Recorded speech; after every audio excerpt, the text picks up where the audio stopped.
Hello everyone, welcome to Crafty Garden. My name is Stephanie, and at the start of this video I thought I would talk a little bit about myself, who I am, and why I do this maybe, or what I do. So just because it's been a while since I've been on here, and I have had subscribers trickling in. So, and I think it's always so funny when I have subscribers. I get notifications sometimes, and I think it's funny that I've been absent, on here for so long, and I still get subscribers. And I wonder if sometimes that's because people are waiting for me. They're like, come on, upload a new video already. And so to make sure that they don't miss it, they subscribe. Maybe, I don't know why. So anyways, my name is Stephanie, and I live in Vermont. I just completed my first year of teaching. I am a math teacher. I taught middle school this year. My goal is to be a high school math teacher, and hopefully that will be coming in the future. So yeah, I have wanted to teach math since roughly 9th grade. When I started to excel at math. And up until that point, I hadn't had that experience. When people started to hate math, that's when I started to like it. When people always complain about putting letters in math, and that's when I started to really enjoy it, because it became a puzzle. I loved the problem solving, and I think some of the abstract thinking, I just really enjoy that part of math. So anyways, it's not the easiest subject to teach. A lot of people hate math. Anyways, so I think that's all I'll say about that. I'm really happy that I made it through my first year. I survived it. There were some really challenging times, and there are also some great times. So yeah. A lot of things that I can't say and I won't say for professional reasons. So, but I'm looking forward to next year, and and I might talk more about it in the future, but I think that's enough for now. So let's see. Yeah, I live in Vermont. I am married, and this is our home. I love Vermont. I love being here. I'm originally from North Carolina. I lived in North Carolina for the first 21 years of my life. I moved up here to start over and to try and better my life, and that's exactly what happened. I met my husband. We've been together for over 8 years now. So yeah, I think it's going pretty well. We've been married for over 5 years.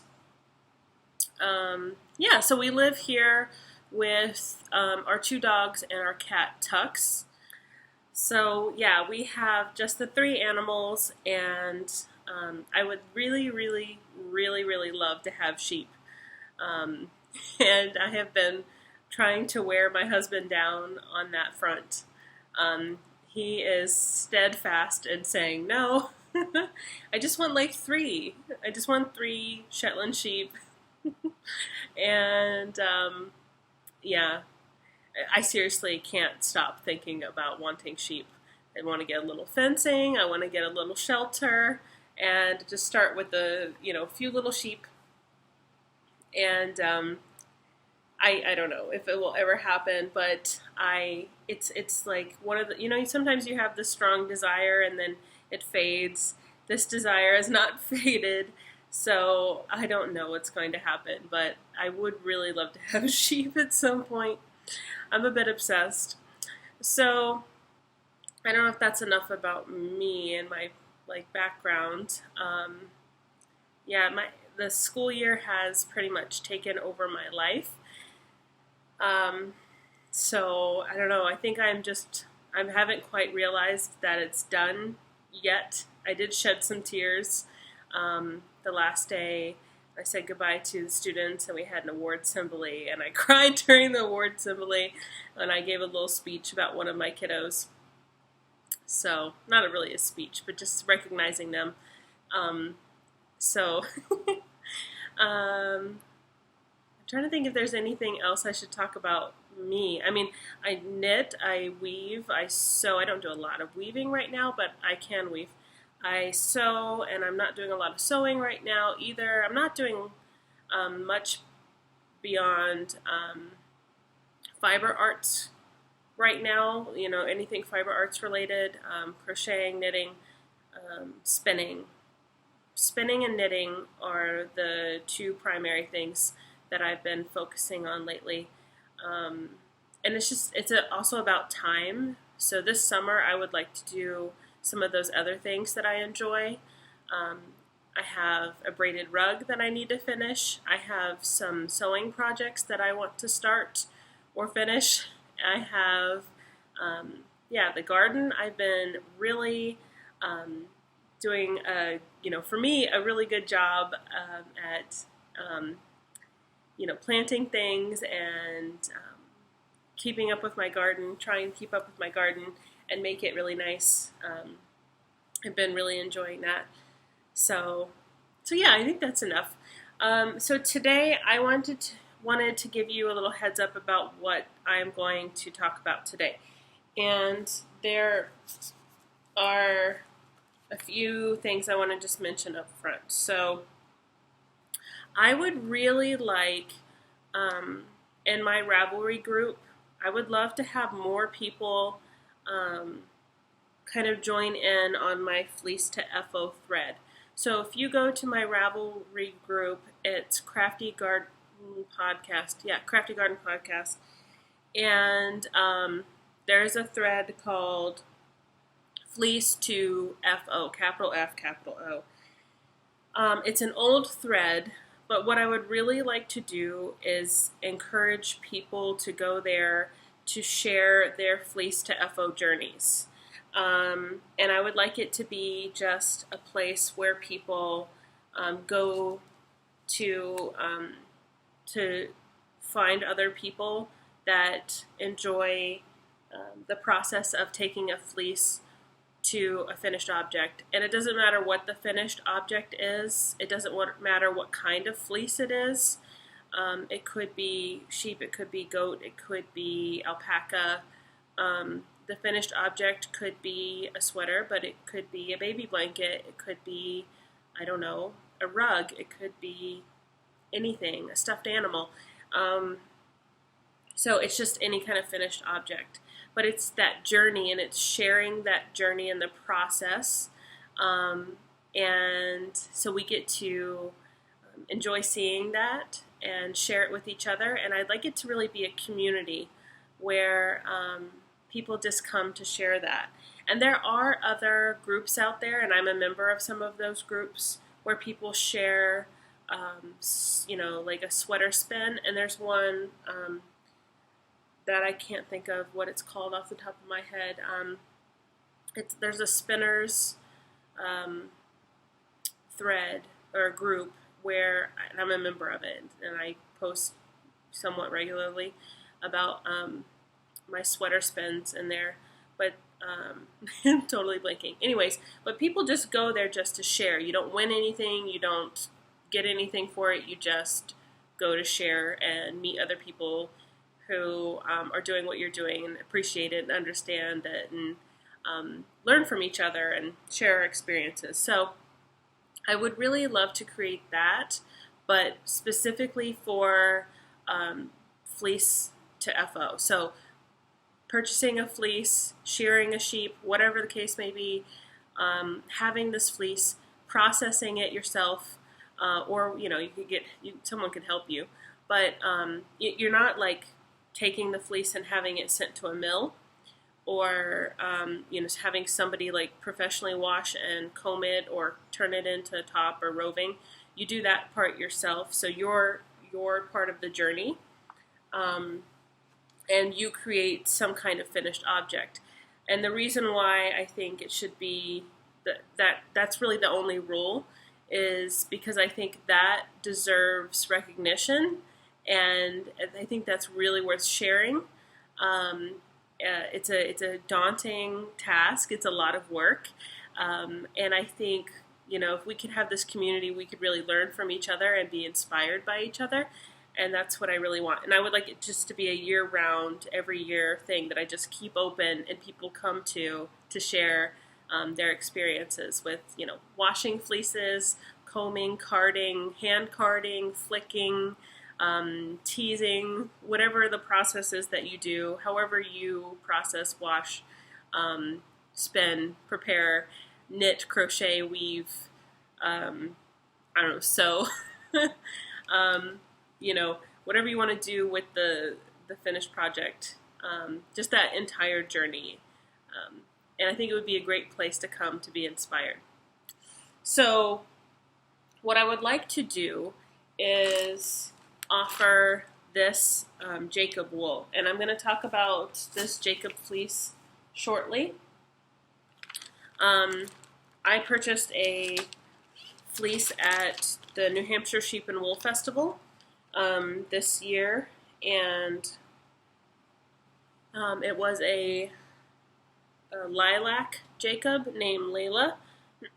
This is a little sample of, this is a washed lock, so this is clean.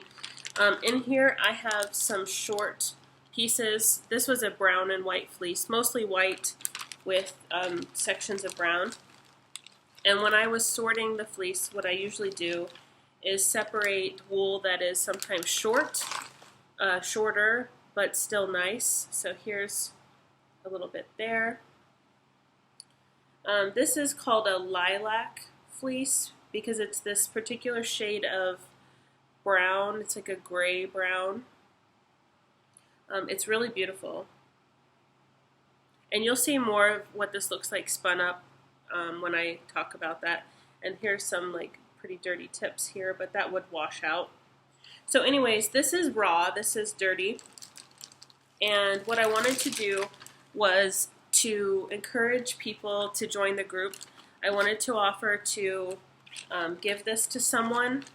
I would prefer that I'm sending this within the U.S. because the United States, because shipping costs.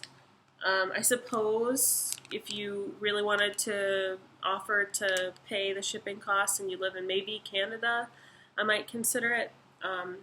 But just since I'm giving this away for free, I don't really want to spend money.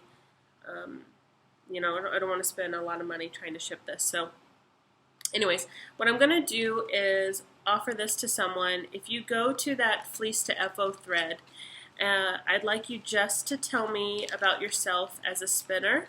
So you could tell me, I guess I should say I really want it to go to someone who doesn't have experience with raw wool or processing a fleece or washing a fleece, and you want to learn and try on a little sample that you'll get for free. And so it's not a big deal if you mess it up. I doubt you'll mess it up, but I have my videos, my Fleece to FO videos that you can watch to get tips, or lots of other videos out there. And I'm going to add some videos to the end of this, some little short clips of me washing small amounts of wool to this video, which should be helpful for you as well. So anyways, what I would like you to do, if you have never tried washing, spinning, prepping raw wool, then if you want to get this sample to try that out, go to my thread, my Fleece to FO thread in my Ravelry group, CraftyGardenPodcast, and tell me a little bit about yourself as a spinner. So who you are, just your first name is fine, or I guess you don't even have to share your first name if you don't want to, although you'll have to give me your name and address. But maybe how long you've been spinning, and you could be spinning for a long time and you've just never spun, you've just never processed a fleece or had raw wool before. You probably, you could buy processed, prepared wool and you could be spinning for 5-10 years and have never done this. Or you could be a brand new spinner and you started out this way. So there's a whole range. So yeah, tell me, what do you like to spin? You know, do you use a drop spindle? Do you use a spinning wheel? You can tell me maybe what your favorite thing to spin is. Maybe, you know, why you're interested in learning how to spin or process raw wool. So yeah, just a little bit about yourself. And I'm going to choose one person minimum. I might choose a second person and send them some Shetland. I have some, like similar to this, some shorter stapled Shetland from actually my other Layla.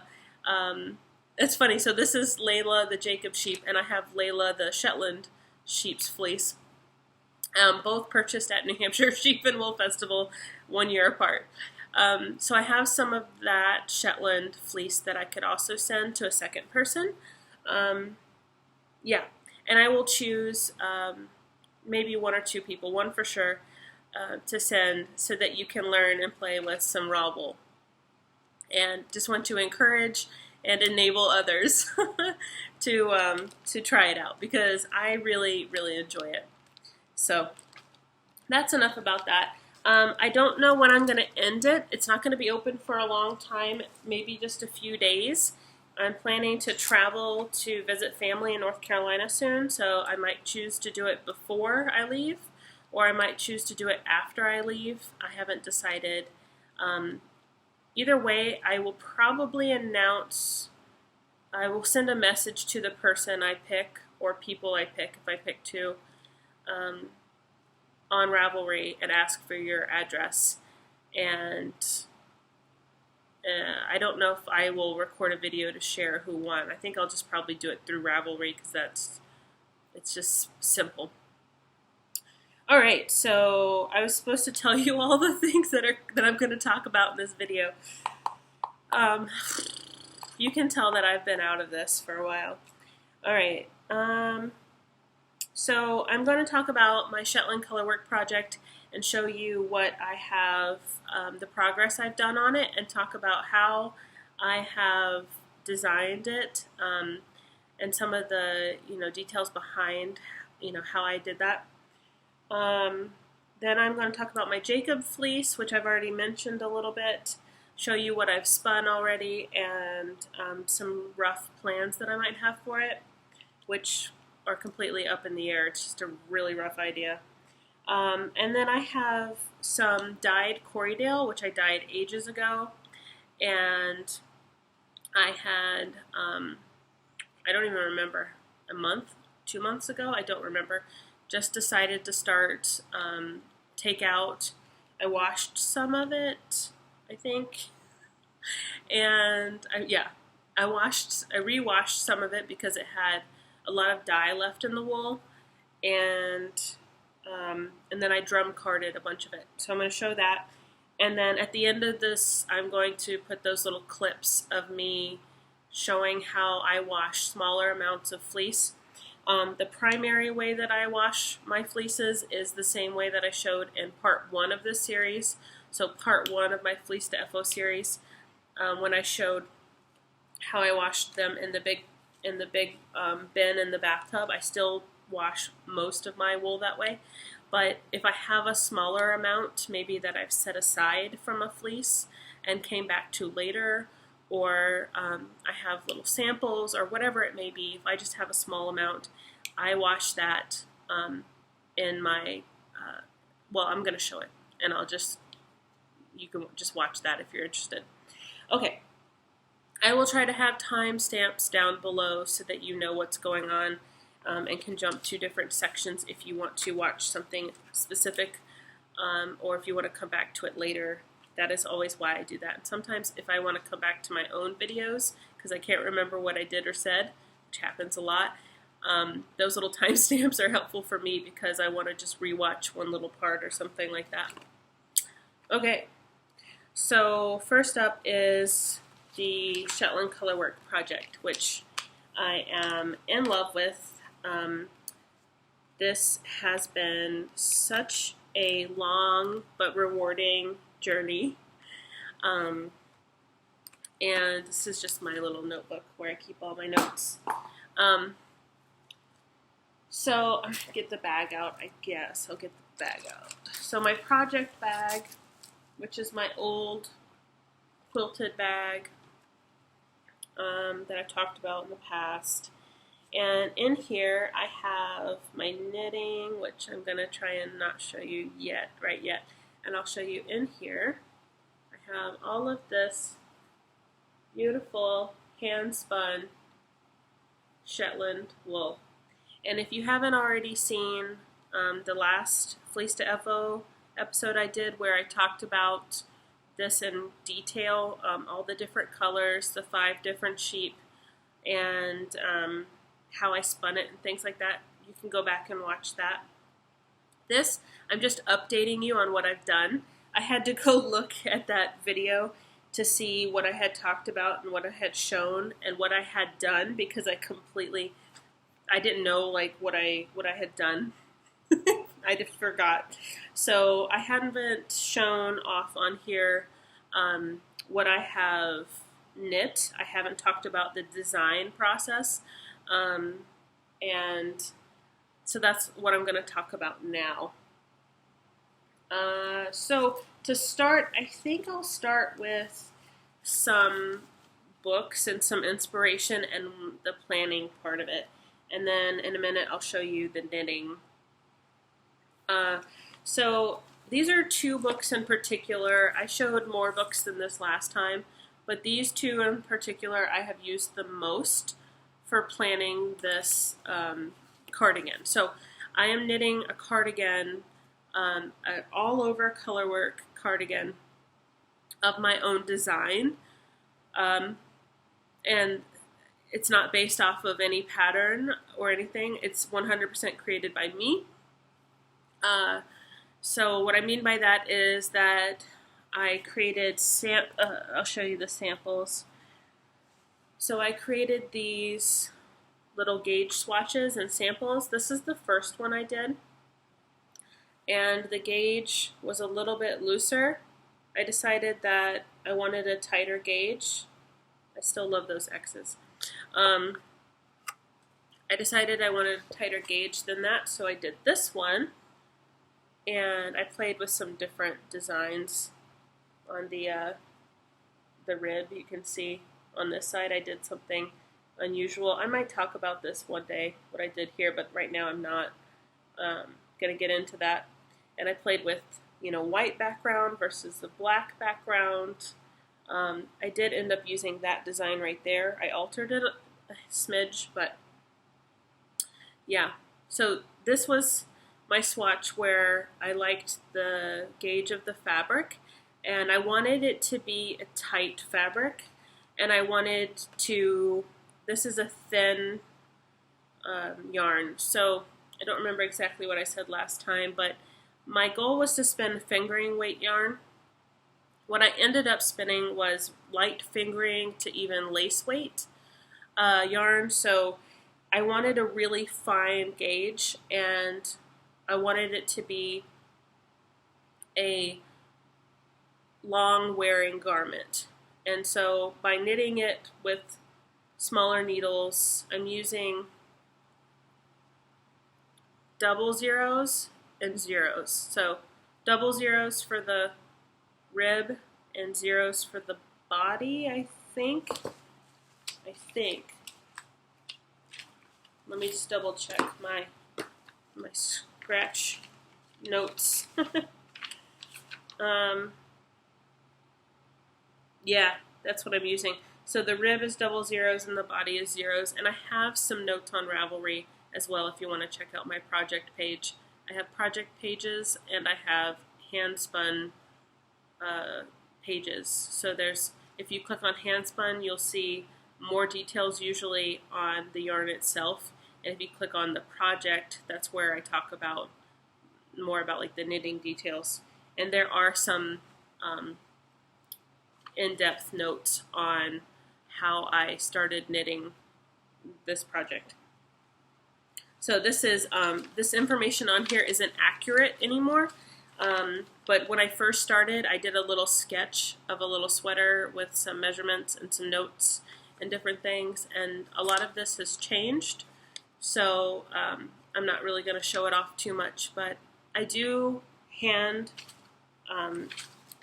write and sketch out like different ideas and different notes and things. I do write out by hand. I don't do a lot on the computer, and I think it's just like, I don't know, it's just because I was at that cusp where for me, I think it has to do with my age, and I'm right at the age where computers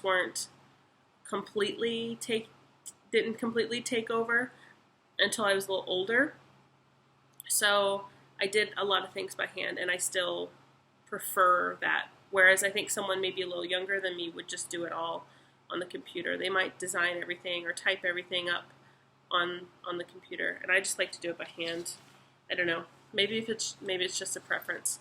I did find inspirational pieces like this, which is a photo that was on a blog, Fancy Tiger Crafts blog, and I had just Google searched natural colorwork, Shetland Colorwork, or Fair Isle, Google searches just to find different images to be inspired by, and I really love some of these pieces in here. And this dark brown one that's kind of hidden,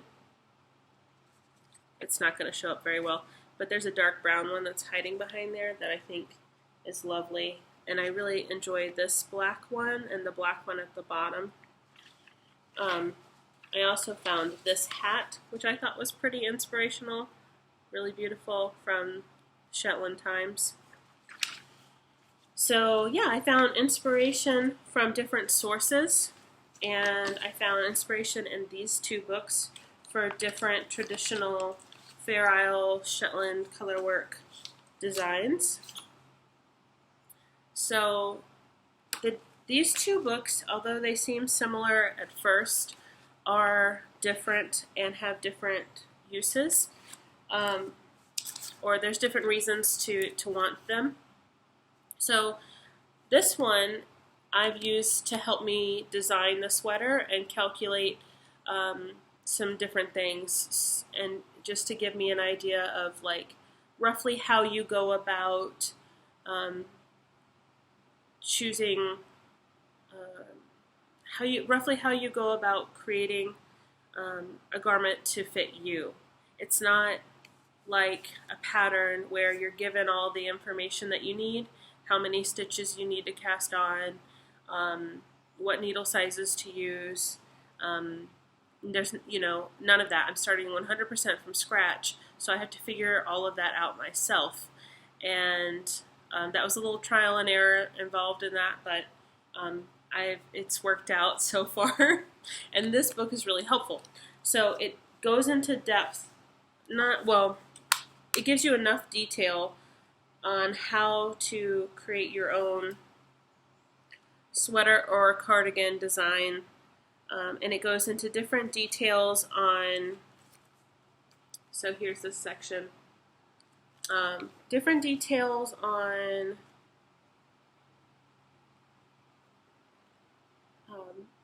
things like gussets, like underarm gussets. Do you want to have them? Do you not want to have them? Are you going to steek it? This little schematic talks about like the different parts of the garment. It's like a general schematic. Here's a gusset, an underarm gusset, which I might do. And how to knit the collars, some information on steeking, which actually probably will not steek the way that they recommend. Like the armholes, for example, they leave these long floating threads, and most people now knit a steek. So they knit a section versus leaving these open strands. And I don't think I will do it this way. I think I will do like a little knitted steek, just the same way you would for the opening front. So yeah, I don't know how much I want to get into the nitty-gritty of how I calculated the different numbers and things like that. A lot of that information is in here. One thing that I did do differently that goes against what this book says is that the rib, so the hem of the cardigan or sweater, the hem needs to be a certain percentage smaller than the body for it to not flare out and for it to sit right and look nice. And this book recommends like 10% of negative ease, and I needed 15%, because I did originally try around 10% fewer stitches, and that was too big for me. For somebody else that might be perfect, but for me, I have small hips, and I feel like I bring this up every time I'm on the internet. I have a smaller hip, and because of that, I have to make certain alterations, and so I did need to do 15% of the stitches, of the body stitches. I had to have that. I'm really doing a great job of explaining this. So I took off about 15% for the hem. I think that's all I'll say. And then that means you have to increase back. And the way you increase, there's some really great notes in here on how you do that. And I wonder if I can show you where I actually worked some of that out. Oh, and there's so many little things, like if I really went into the nitty-gritty of how I planned this out, there's so much more than I could say that I'm not going to say on here. Like how I chose the number of stitches. You know, you can add 5 stitches plus or minus and get away with it pretty easily. So, you know, choosing a number, I was very careful to choose a number that would be divisible by as many numbers as possible. So that's how I chose the number of stitches for the body, was I wanted it to be divisible by 3, 6, 9, 12, 36, 18. You know, I wanted it to be, the more numbers it was divisible by, the more, I'll show you, the more charts, designs that I could use. The easier it would be to create different designs, because they depend on whether or not you can fit that many of repeats into the number of stitches that you have. So yeah, back to looking for this, if I can find it. So I ended up changing the numbers around, but the little like math nerd in me enjoyed this part of calculating how to increase as best as possible, like as evenly as possible, to increase the stitches from the rib to the body, so that you have it,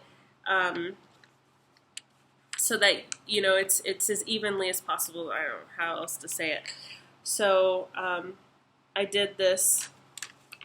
And this is these numbers have changed since then, but this little, I just wanted to show you, like, there's no way to do it, but this little part right here. So so I had 360 stitches I wanted to increase to. No. What is that? Oh, it's saying I had 360 stitches for the rib, and that I wanted 432 for the body, and I had to add 72 stitches evenly. 72 times 5 is 360. So I knit 5, increase 1, 72 times, which gives you 360 stitches plus the 72 stitches, which is 432 stitches. Now, again, this is not actually what I did. These numbers have changed because I changed the rib. This is I think the 10%. I don't really remember. This was the old cast on that I did. I cast on this sweater like 5 times and ripped it out 5 times. I think it was 5. It was either 4 or 5. I've forgotten because I don't really care to remember. It was frustrating. So frustrating. I wonder where the notes I have, the like more current notes I have are, or if I just put them on Ravelry. I might have just put them on Ravelry. But so this book I do recommend for helping get started. It's probably not the best book out there. What I mean by that is that there could be ones that are more detailed and I'm sure there are books that are more specifically just for that purpose, for how to design your own garments. But if you have this book and you're interested in Fair Isle knitting and designing your own all-over colorwork garment, this is quite helpful, and I found it useful. So I think I've said more than enough about that. So I guess I'll get into the creating my own designs part. This is a little composition notebook from Staples, and in it I have my pattern. So this is my pattern. This piece of paper, I'm not showing you the right side of it because it's my pattern and I don't want to share all of it. I might choose in the future to publish this pattern and ask money for it because of the amount of work that has gone into this. And man, do I appreciate designers a whole lot more. It's not that I didn't know that designing was a lot of work, but you don't know until you've done it yourself. It's like anything. Once you have that hands-on experience, you appreciate it so much more. So I've shared like some little glimpses of this pattern on Instagram, and I'll show you this little piece right here. So that's some of this is in my sweater. This isn't accurate 100% to what I've actually knitted, but you get the idea. This is all done with pencil, eraser, and paper. That's it. And I sketch it all out. I color in each of the little rectangles. I erase them. Sometimes I play with light versus dark, and I create like a dark side and a light side. That's all I'll show for my actual pattern because I do want to keep some of it off, you know. I just want to, in case I do ever decide to, you know, try and create a published pattern, I do want to, you know, have something worth paying for, right? That's what you're paying for, is the pattern. But I will show you like little sketches that I've done. Like this didn't turn into anything, and I think this was actually an idea for a mitten that I was playing around with. Like this is actually one I had on an old, the Corriedale mittens that I knit had this kind of design. This is something I was playing with a little bit. Little chart here that I was creating. Math comes in really handy for knitting. It really does. So yeah, I just kind of sketch ideas out in here, and then when I'm ready, I put them on my pattern, which I've actually cut this apart because the rest of it's over here for reasons. And I'm running out of space on this paper, so this is almost full of designs. So I think what I will actually do is once I'm done sketching everything out, I'm done designing the different colorwork sections, I will probably find some program to put all of that into, and maybe even try to use color to match what I did as best as I can. I know there are free websites and apps I downloaded one, but it's just like it was on my phone, and it was harder to use that than it was just to do it by hand with pencil. So yeah, but I think once I'm completely done designing each of the different sections, I'm going to try and find either a program. I know some people do it in Excel, I think, but there are nice programs out there for free, I think, where you can chart everything and put all the different colors in, and even put knitting symbols in it as well. So if you want to like mark increases and decreases or specialty stitches or something like that. So I don't remember what any of them are offhand. All right, so now I'm going to show you the sweater. And I have knit quite a bit on this. I am like excited and nervous to show it off, but I absolutely love it. And I just want to remind you that this is all hand spun, processed by me. All of the colors are 100% natural Shetland colors. So this is what I've designed so far. And I think you can see the charts that I just showed you, like right here and right here. I love this one so much. I love all of them so much. And every time I do like a new section, sometimes I think like, oh, I love it so much. And then I'm like, oh, does it look good? I don't know if it looks good. And then I'm like, oh God, I love it so much. And then I'll knit a little bit more and I'm like, oh, I don't know if I should have put that gray there. Maybe I should have done a different color. And then I'll knit a little bit more and I'm like, oh yeah, I really love it. So this is kind of my baby. It's a huge amount of work that's gone into making this and designing it. Like designing takes so much time. And what happens is every time, because I didn't do all the designing at once, I design and then I knit and then I design and then I knit. And so each little section I'll knit, and then I will have a period where I'm just kind of like trying to figure out what do I want to do next, and then I'll do that, and then again I finish that, and then I'm like, oh, now I have to design something else. What do I want to do? And I'll play with different ideas, and I'll chart different things, and I'll erase, and I'll do a light version, I'll do a dark version, and I come up with a design, and then I usually quickly knit the design, and then I have this huge gap where, again, I have to come up with another one. So every time that's happened, I really wanted to incorporate this kind of infinity symbol. I have to, right? This reminds me of the infinity symbol. So I decided to put this before this next section, this black that I just started knitting, this black and tan actually, and I really, really love it. This black is Gumdrop, and this tan is Layla. This is the lightest wool from Layla. And together, like this, doesn't look all that appealing. It's just, a mousy brown.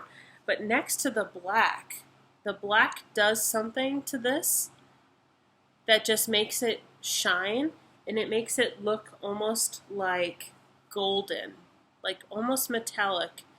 It does something with it. So without it, it just looks brown. With it, it suddenly looks so different. So it's like color theory or something, I'm sure. But yeah, so this next section is going to be black and tan, and it's going to be a very large design. This is going to be the largest, as far as I believe, this is going to be the largest design. It's probably going to be about this big. And I'm going to border it on both sides by this infinitely linked infinity symbols. So yeah, and I think I've designed it so that, let me scooch back, so that this will fall about here. So this big black section with the tan will be kind of at the waist, below my bust, which will add like a visually slimming area, hopefully. But also, I just think it's a good place to put a big design, and I think, yeah, it's smart to use black for the background. And I think the design, which I'll be excited to show you when I knit it up, is going to be so beautiful and come forward really nicely on the black background. So I've done a lot of different things for these different designs, a lot of fading in and out. So at first glance you might just see the brown, but if you look really closely, there are 2 shades of brown in this heart right here, and there are 3 shades of gray in this design right here. So I've got this Morit brown, dark Layla, black gumdrop, I think Nala's darkest gray, or gumdrop's gray, actually. I should write better notes. And then a lighter gray in the kind of a medium gray in the middle. And I really love fading in and out of the different colors, if you can see that. I've done like this light gray in the middle here. I've got darker grays, and this kind of aboriginal or native, kind of tribal, so the main motif is the star, but when you look carefully you can see this kind of guy, and I think that was so cool. That was an unintentional design that popped out, and I really love it. It's so cute. My little X's. So that's what I've got done so far. It comes up to about here right now. After I do that big center panel, it'll come just under my bust. Alright, I've got to, I'll have to finish recording the rest of this video later, so I'll see you then. Bye. So my husband came home from running some errands, so I had to stop, and I had a little lunch. But I'm thinking I might do this in 2 parts. I haven't decided yet. I didn't realize how much I had to say, and how much I would blather on, but oh well. So, a couple of things I want to say that I think I forgot to say about this project. There are 2 things that I was thinking about that I forgot to mention. So, one, I did mention how much of a pain it was to start this hem. So here's the steek right here. This will be a cardigan. I'm going to steek open the front, and I did a 1x1 corrugated rib. So see that right there. It's a faded corrugated rib from, so a little fluff right there on, okay, anyways, it goes from the darkest brown, which is Layla's darkest brown, to the Moritz, the lighter shades of browns, to the white, and then the shades of gray, which in different spots will look different because there is some heathering, some fading and transitioning of the different grays. So yeah, white in the center, and then light grays to medium grays to dark grays. And it's hard to tell, but it gets really dark gray right there. I do believe, if I remember correctly, there's 2 of this color, 2 of this color, 2 of that color. Yeah. So I think there's 3, 1, 2, 1, 2, 3, 4. No, there's 4 shades. There's 4 shades of each, except for the center, which is white. This corrugated rib, that's the back side. It's called corrugated rib because it's done in color work, versus regular rib, which would be just one color. So I chose to alternate the colors on the knit stitches, and I chose to keep the purl stitches, the background, black, and I just visually really think that looks really pretty, especially when it's all blocked out. I think it's going to look really nice. I love the fading. I really wanted to do a fade of the different shades of Shetland that I have. The one problem with corrugated rib is that it likes to roll. It likes to roll up like stockinette does. And on the front side, I did steam this a little bit. I partially steamed it, and the front side, it seemed to fix some of that, but the back, where I didn't really steam it very well, is still rolling, so you can see how it wants to flip up. So my hope is that it will block and steam out. I think it will, but if it doesn't, then I have an idea about how to fix it. But I really do think it will when I fully block it. I just steamed it with, I have a little steam, standing steam iron thing that I use just to quickly steam dresses and things. So when I really do a good job of blocking, I think it will be fine. But that is just a characteristic of corrugated rib. And in particular, I really wanted to do the 1x1. I really loved. It looks different than the 2x2. It just gives it a really different look, and I really enjoyed this, so I wanted to stick with it. But it is challenging. It's more challenging with the desire to flip, to roll. The 1x1 is it's more likely to roll because, well, I don't know the exact reasons why, but I do know that the 2x2 corrugated rib does a little bit better. It's a little bit better about, it doesn't have this issue so much. So there are different tips on how to deal with that in the book that I showed you. Alice Stormore's book, it's on the floor. But the cast on that she used, I tried it, I think, in the first or second time. Probably the second time I tried knitting the rib, and I hated it. It was really, really tedious. It took me forever to do it, but I thought it would be worth it if it really helped control this issue, but it didn't. It still wanted to flip, and so I went back to a long tail cast on. And the one thing that did help was to knit a few rounds of regular rib in the black. So I think I have 3 or 4 rounds of regular rib on either end, and that did help it, help to prevent some of the rolling, but not all of it. So that was one thing. The other thing, I think the last thing I want to mention, my husband's mowing the lawn now, so you might hear that in the background. One thing that is new for me, I haven't completed a bottom-up sweater ever.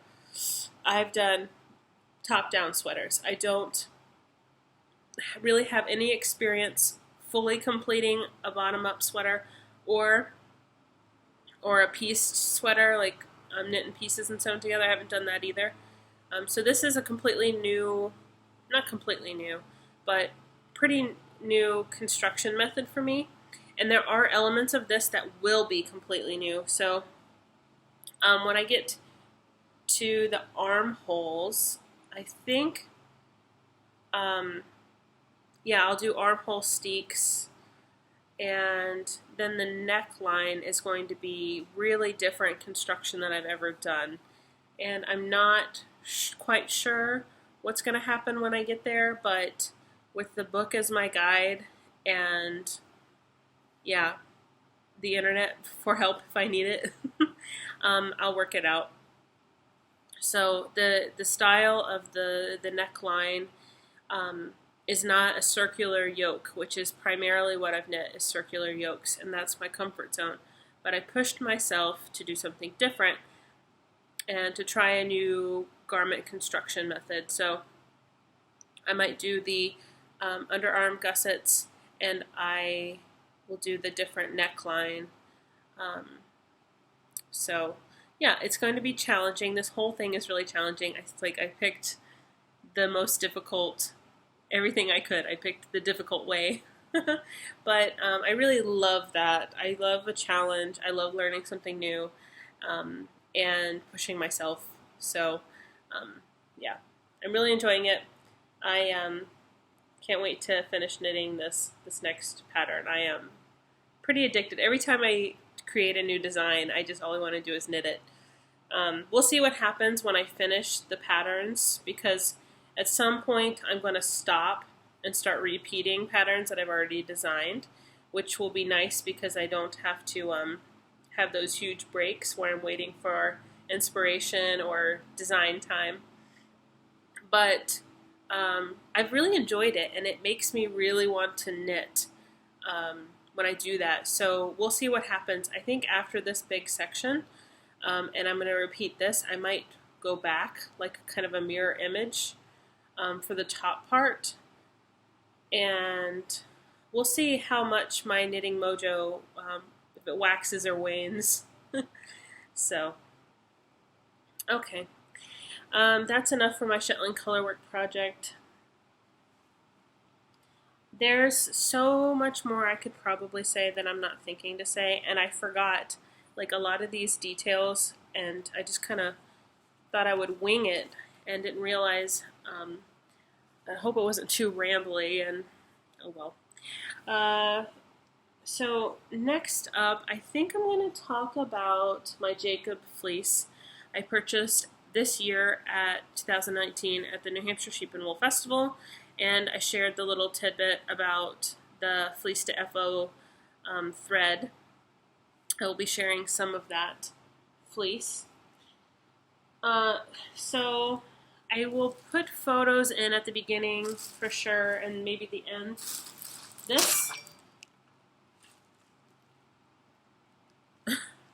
This is the rest of the Jacob Layla that I have, and this is completely unwashed. This is all dirty, needs washing. This was a really, really beautiful fleece, and I was so surprised when I felt this, because I had never felt Jacob this soft. This fleece is beautiful. She had two for sale, this farmer, Wendy, and she lives in New Hampshire. This fleece was 3 pounds, 8 ounces, $15 a pound, and she's taking part in the Shave 'em to Save 'em project. And I had seen and heard about the Shave 'em to Save 'em project, but I didn't have really any interest to take part. And I felt like, well, I'm already doing those things. I didn't need any incentive to do that. But when she had it stapled to the bag, she said, contact me for your sticker. And I didn't really know anything about the passports or anything. I'm going to have to go grab that now that I'm talking about it. I never think I have this much stuff to say until I start talking. Okay, so I have this letter that she wrote me, which was really sweet, about supporting her farm, buying her fleece, and supporting the Shave 'em to Save 'em project. She gave me this sticker. I emailed her, and then she wrote this letter to me and sent me my sticker. So this is my passport for the Shave 'em to Save 'em project. And again, I wasn't going to do this, but then after I got this fleece, and I was just curious, more curious about it. So I really looked into it and then decided, you know what, I will take part. So I purchased, I don't know if you call it a membership or if you call it, I don't know. You have to pay money to take part in this. So I think it's $15 if I remember correctly. And you get this passport, you get this Shave 'em to Save 'em pen, and this little pamphlet on the project.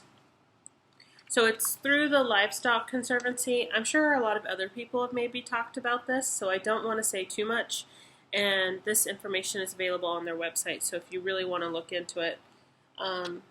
There are different animals that they are supporting, not just sheep, so pigs and chickens and maybe horses, maybe other animals. So there are different levels of concern. So there's critical, threatened, watch, and recovering. So for example, recovering is Shetland and Southdown, which makes sense to me that Shetland is recovering because I feel like it's gotten quite popular lately. I certainly love it. Critical is the Florida Cracker, which the lady who wrote, oh, my laptop is sitting on it, the Fleece and Fiber Sourcebook, Robinson, what's her first name, Deb? Oh, I can't remember. Her last name's Robinson. She, I guess, wrote a blog post about the Florida Cracker, which is not included in the Fleece and Fiber Sourcebook because when they were researching and making the book, they didn't know about the Florida Cracker, or there wasn't enough information about it, I guess. So it used to be lumped in with the Gulf Coast native, I guess, but they are separate sheep. They're different. The Florida Cracker, if you just Google it, you'll probably find her article. It's pretty interesting, and you can't help but crack up at the name, laugh at it. So, Gulf Coast native, Hog Island, Santa Cruz are all critical.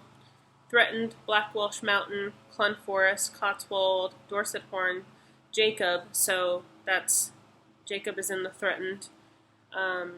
American Jacob, rather. Caracal, American. Leicester Longwool, Lincoln, Navajo Churro, Rommeldale CVM, and St. Croix.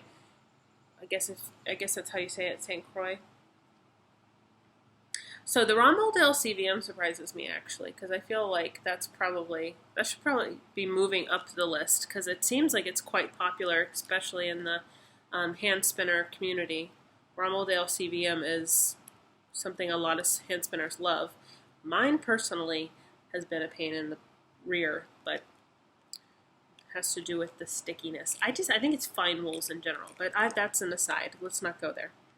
Watch is Barbados, Black Belly, Oxford, Shropshire, Tunis, and Wiltshire Horn. So those are all the different breeds. Here's my little page for the Jacob, American Jacob. And it just is the little sticker that she gave me. So this is from her, from the farmer, the person that you purchased the wool from, or the yarn. You can either spin or knit. And what I've looked at on Ravelry, there's a Ravelry group for this project. What I've looked at, it seems like there's a whole lot of spinners that are interested in this more than just the knitting. Because you can, if you're not a spinner, you could take part in it and just knit or crochet with yarn made from these breeds. But it seems like there are a ton of spinners doing this. So that's the only sticker that I have right now. I'm not sure about some of the wool that I have from, like actually the Rommeldale CVM. I think I could contact her and get the sticker, but I don't know if it matters when I bought the wool, like if I bought it before the project started, even though I haven't finished it and I've only like washed it, the fleece. So I don't know if I would be allowed to contact her and then still use that, or would I have to buy more? Because I wouldn't want to buy more. I already have enough, And then Shetland. I have so much Shetland. I have 5 Shetland fleeces. I do not need to buy any more Shetland, but I don't think the lady that I bought the wool from, I don't know that she takes part in this, so I'd have to contact her and ask her if she wants to take part. And again, I don't know if it matters when I purchased the wool, which is a little bit unfortunate. But anyways, you get different prizes for, I think, 5, 10, and 15, or maybe 5 and 15. Again, more information on their website, Livestock Conservancy. But I think one of the prizes that you can get is some Florida cracker wool, which is right now pretty rare and hard to get. So I think if I did get to one of those prizes and that was the option, I think I would absolutely choose the Florida cracker wool to try that out. And it's a really interesting story about the Florida cracker. So if you want to look that up, I think it's interesting if you're, if you're into sheep and sheep breeds and spinning and that kind of thing, which you probably are if you're watching this. So I'm just going to assume. So back to my Jacob fleece. So I was showing you the raw wool. So I have the raw wool, and here's some of it right here. It is so beautiful. So let's take a little piece, little dirty piece.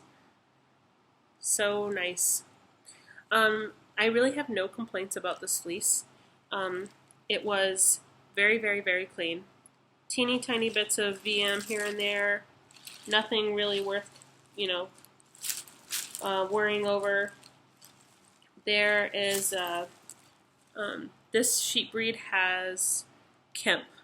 There's 3 kinds of fiber that you can find, or hair that you can find in a fleece. There's the woolly part that we want. There's outer guard hairs, and then there's Kemp.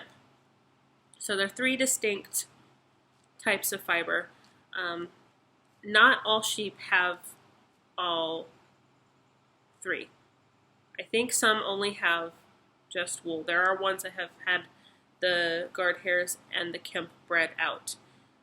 There are sheep breeds that have a lot of Kemp. There are sheep breeds that have no Kemp. Anyways, Jacob has Kemp, and Kemp is not something you really want. It can cause some itchiness. But the little bit of Kemp that I found is really, really small and pretty easy to manage and to take out.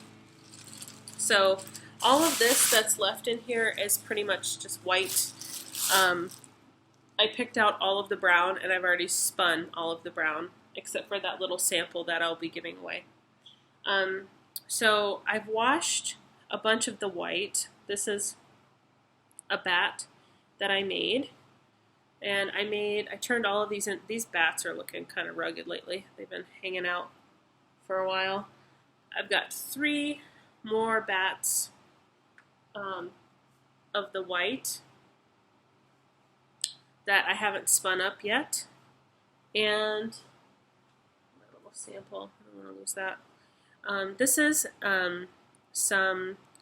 There are so there's the white parts of the wool, there's the brown parts of the wool, and then there are pieces that were kind of in between. Like this little bit had just a smidge of brown running through it. So I separated it from the white and from the browns.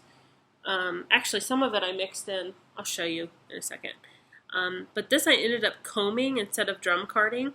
So for this project, I drum carded all of this, and that worked beautifully. This fleece was so nice.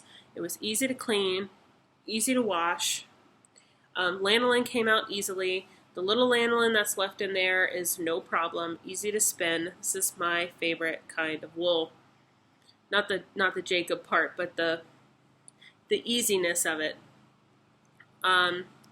And anyways, I'm getting off topic and I'm trying to remember what I was going to say. So drum carding it was a breeze. It was really, really easy to drum card it. So I decided just with this little extra that I had picked out of the white to just comb it on my Valkyrie combs. And I will just do something different with this. I don't really know what, but anyways. That's just some little extra that I have. But I'll show you what I've spun up. So I have spun 4 skeins, and this is my little spinner's control card or index card, whatever you want to call it. Layla's Lilac Jacob Fleece. I said where I purchased it. My plan is to spin a singles yarn on my Lindrum. I used a 6-to-1 ratio, which is the largest whirl on my medium flyer. I haven't written any notes, and I haven't figured out exactly what the weight of this is. So these are the 4 that I spun. By the way, I thought I'd mention, this was sitting right next to a dark, not dark, but there was a black and gray and white Jacob fleece from the same farmer sitting right next to this one. And 2 reasons why I went for this fleece. It was smaller, and I didn't need, that massive amount of wool that the other one had. And I was really drawn to these browns. And sorry, I'm shaking the camera. I was really drawn to these browns, and I tend to be drawn to brown. And if you've watched me for a while, you'll know that I have a really warm skin tone, and it's surprising how tan I've gotten for for teaching. We've been outside a lot, and we've done different games, and yeah. So I've been outside a lot, and my freckles are starting to develop. They always come in the summer. But I have a warm skin tone, and I look better, in my opinion. When it comes to neutrals, I like brown over gray. But this is an interesting fleece because it is a lilac fleece. Now, I think Jacob might not be the only one to have lilac. Shetlands, I think, also have lilac.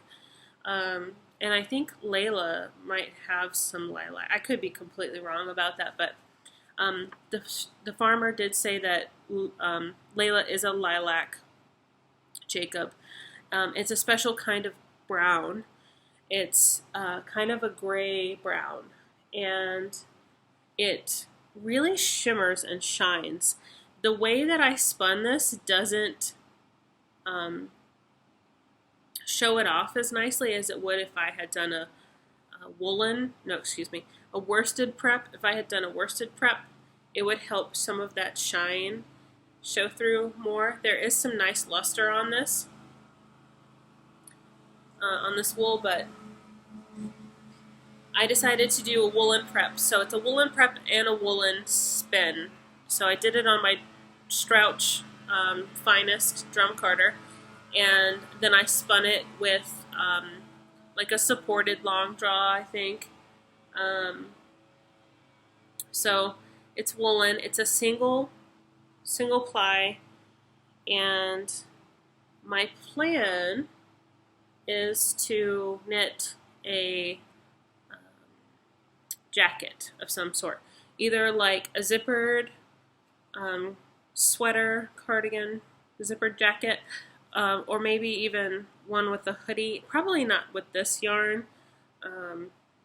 I've got so many different things that I'm inspired by right now, like the Cowichan sweater, which I've been talking about on my Instagram stories. I started watching this new series on, well, I think it's on TV, but I'm watching it on Hulu. It's called Siren, or maybe it's not new. Anyways, it's called Siren, and one of the characters in the show is like maybe half Native American, half African American, and she's wearing a Cowichan sweater. And I thought that was just like too much of a coincidence, because I had just been looking into Cowichan sweaters. And I can't remember the first place I saw that I was inspired by it. I saw it somewhere on the internet, or I saw it in a book, or someone was talking about it. It might have been on Fruity Knitting. I don't remember. So the Cowichan sweater is a traditional Native American or American Indian sweater that's produced on the West Coast. It's also called Salish, Coast Salish or something like that. Cowichan is what it's most known by, I think, and it's from the Cowichan people, who were influenced by, I guess, some settlers, some Irish or Scottish settlers, which taught them how to knit colorwork, but they developed their own methods of knitting and their own style of knitting and incorporated their own traditions into the knitting and really came up with their own pretty unique style of coat. It's like a coat, and it has this big, thick collar. It has very bulky, very thick, bulky yarn, and it usually typically has deer or birds or salmon or whales, maybe a hummingbird knitted on to the sweater. And you've probably seen them before. They have been on TV and in movies.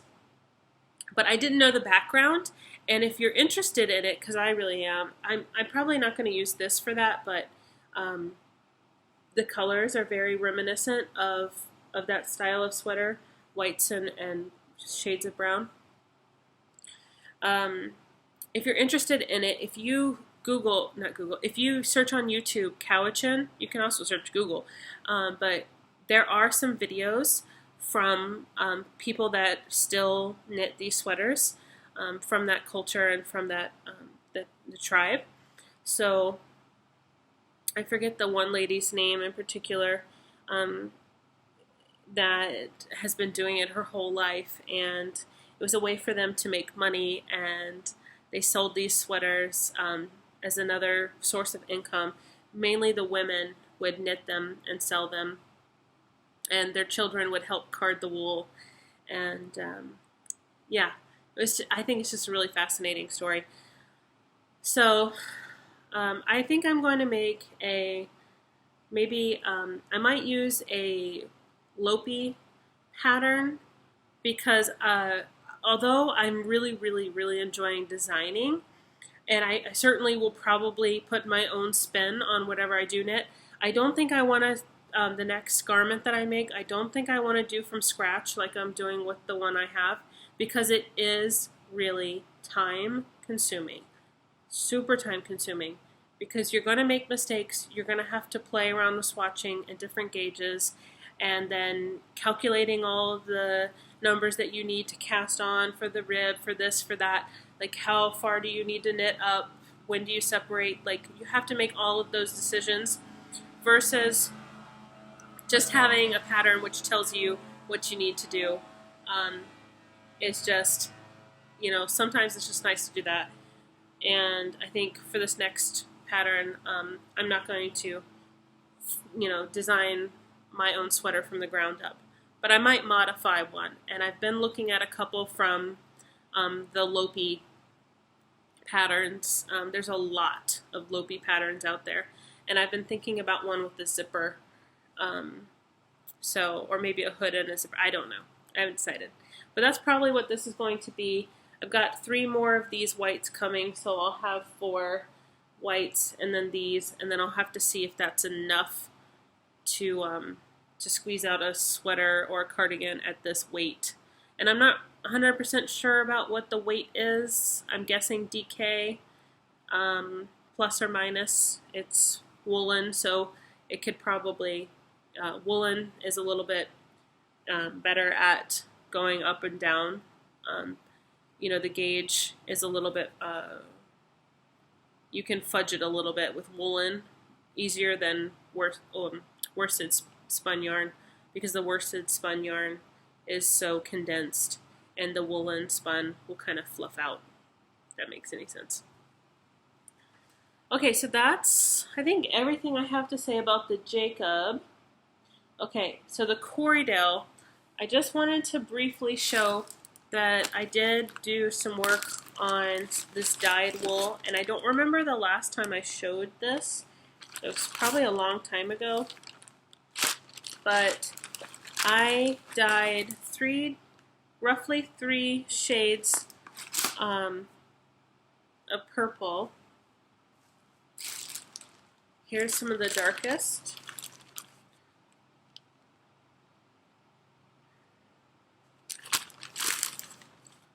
And this is the same color that went into my Corriedale mittens.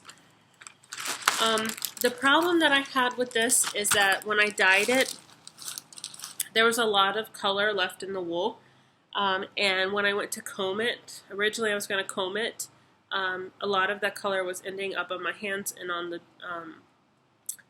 my combs. And so I had to stop, and I had to rewash this wool. And the other issue I have with this is that this Corriedale is incredibly heavy with lanolin.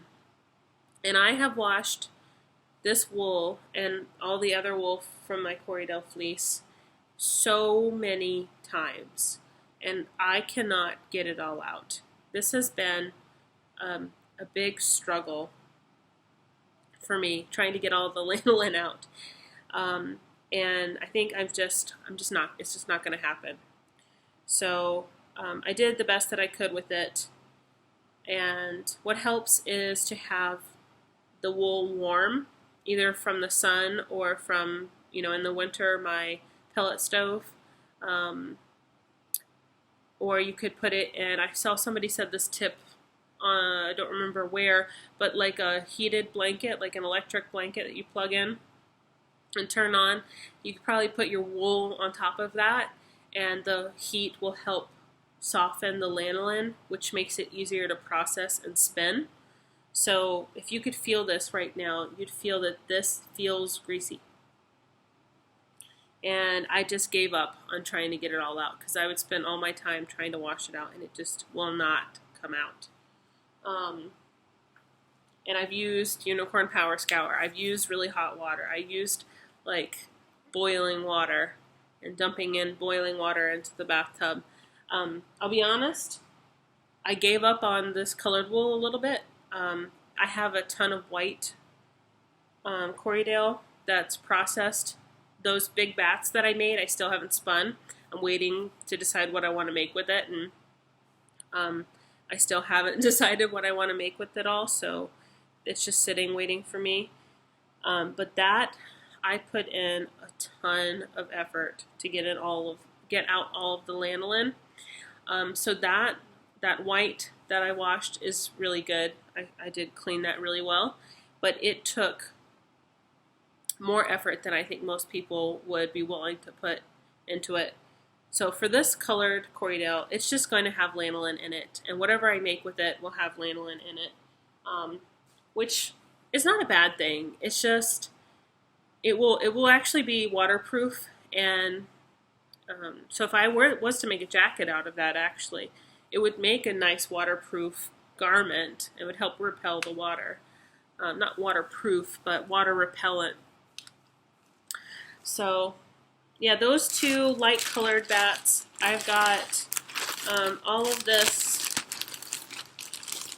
medium color right here. We'll pull this out. Just another medium colored bat.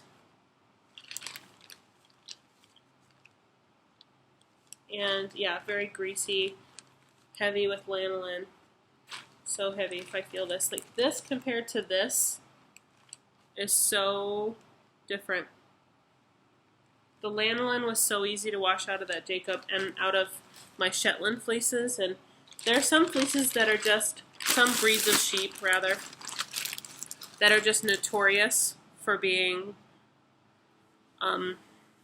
having a lot of lanolin. The fine wools, I just spilled wool everywhere. Just everywhere. Just dark purple fluff all over the place. Oh my goodness. Anyway, so I have this whole huge bag of dark purple, reddish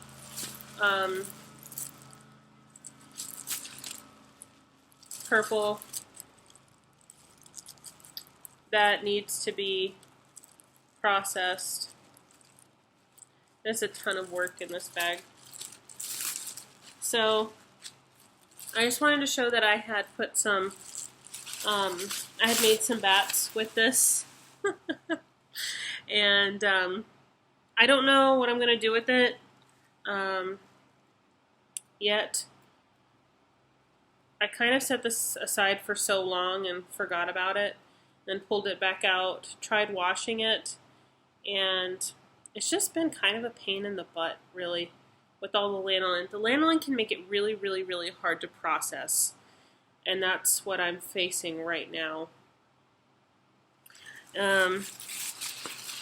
So I don't know what's going to happen with this, if I'm going to just set it aside and ignore it for a while, which I'm kind of thinking I might do. So, alright, I think that's all I have to share with you today. This video is much longer than I intended it to be, and I swear I say that every time. But it's always true. I always have more to say or more to show than I think I do. And I'm not even telling you half of what's happened or half of what I've done. Not even a fraction of all of the things that I've been up to in my creative life. Other things that I've spun and made, and other plans that I have and desires that I want to bring forth, and things that I've been doing in my garden. And I'll share the arbor that I built on here, probably on the next regular episode. Anyways, in the meantime, since this is the start of my summer break, I do have different things that are going on. So it's not like I just have all free time, but I do have a ton more free time than I had. So I will, I'll want to make some more videos. And I was wondering if you guys have any input on certain things that you might like to see from me. So would you like to see me demonstrate something? Would you like to see, you know, me teach something? Anything in the spinning, knitting realm that you want to see, that you're interested in? Is there anything you'd like me to talk about that I do? You know, is there something you'd like me to go into detail about?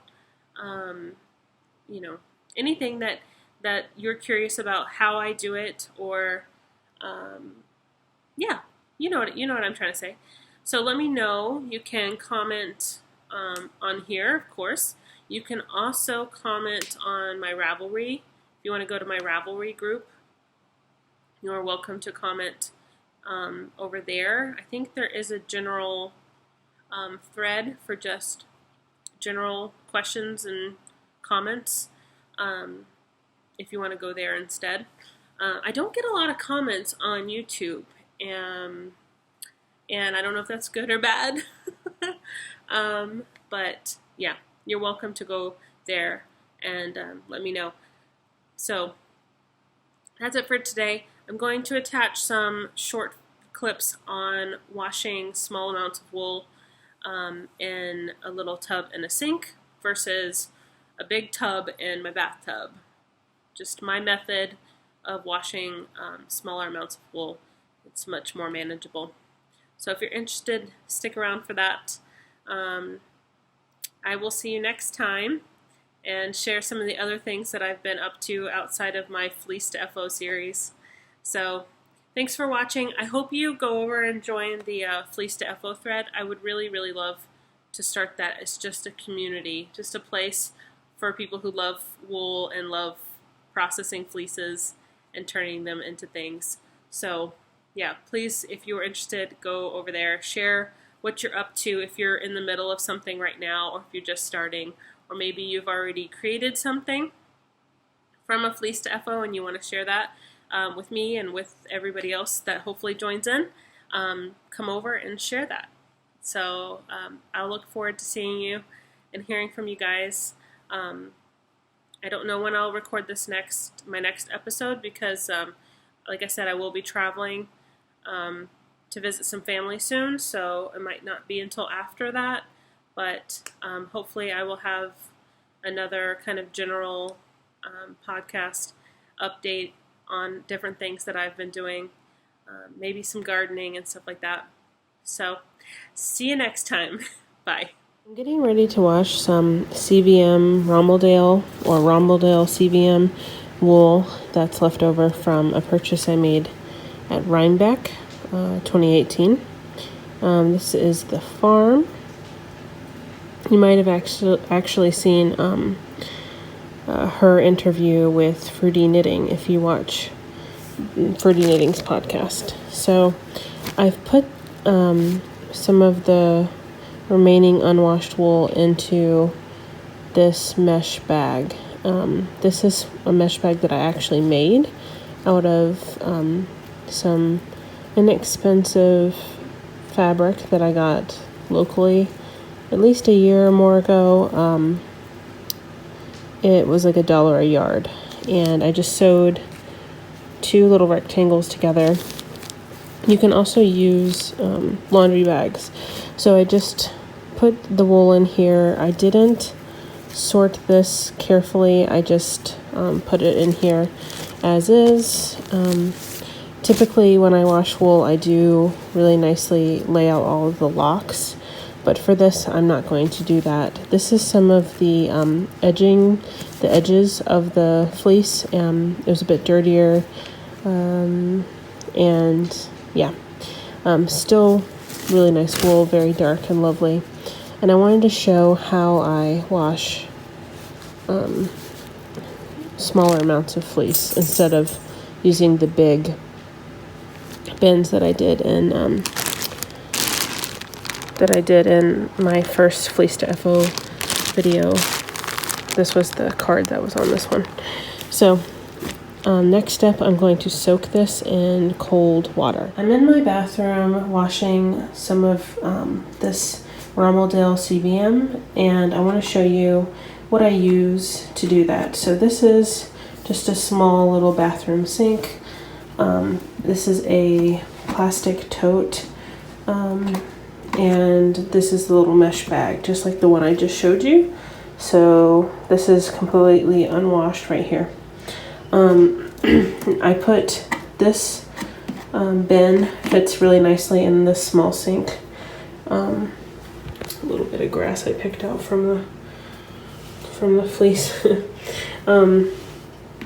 This bin fits nicely in the sink, and the little mesh bags that I made also just happened to fit really nicely in the plastic tote. So the first thing I did was use cold water, to put cold water in the bottom of this and gently press the wool into the cold water. And if you look, this has been soaking for 10-15 minutes. That looks like coffee almost. It's so dark. And it's just dirt coming out of this fleece. So this was just cold water. That's a very it's a tip that a lot of people give for fine wools, especially for fine wools, is to soak it in cold water. Typically I usually go straight to hot water, but since this is a fine wool and I have had difficulties getting lanolin out of fine wools before, I thought I would, you know, if people who raise fine wools recommend it, then they must be doing that for a reason. So I am trying that out, and I'm gonna go dump this pretty soon and then switch over to hot water. So the nice thing about this bin in the in the sink rather, is that I can easily drain this mesh bag and then carry this tote, this little plastic tote, outside and dump it, because this is not ideally something you want to put down your drain, especially if you're going to do a lot of fleece washing over time. That might cause a plumbing issue in the future. So that is why it's important to put some kind of tub to collect the dirty water so that you can then dump it out. All right, just want to quickly show how well the cold water got out a bunch of the dirt. I am pleasantly surprised that, you know, so much of the dirt got out, because that is pretty dark. So I'm gonna go dump this and then start with the hot water. All right, so we're back, and I have the wool soaking in this hot water with soap. I am using this Beyond Clean Unicorn Baby, which is basically the same thing as Unicorn Power Scour, but without the scent. So I'm gonna remove this in a second. Just want to show you that the water is a lot clearer, still pretty dirty, but much better than it was.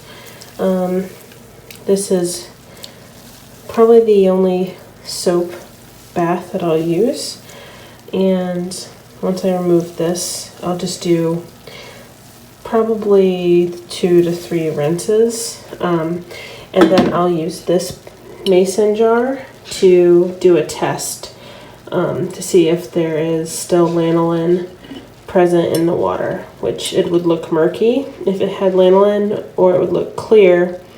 And that's a tip that I got from the Mad River Fiber Arts mill, a little tour that I did with them, and I have a video on that if you want to check it out. All right, so for comparison, I thought I would show this other way of washing wool, which I've shown at least, you know, 2 or 3 times before. This is my typical way of washing wool, and my preferred method is in these 2 bins inside of a plastic tote in my bathtub. I just like the way that this really, you know, washes a lot of wool quickly, but it is labor intensive, and I do have to bucket out water with a 5-gallon bucket and dump that outside. So, you know, this is just one way to wash a lot of wool at once.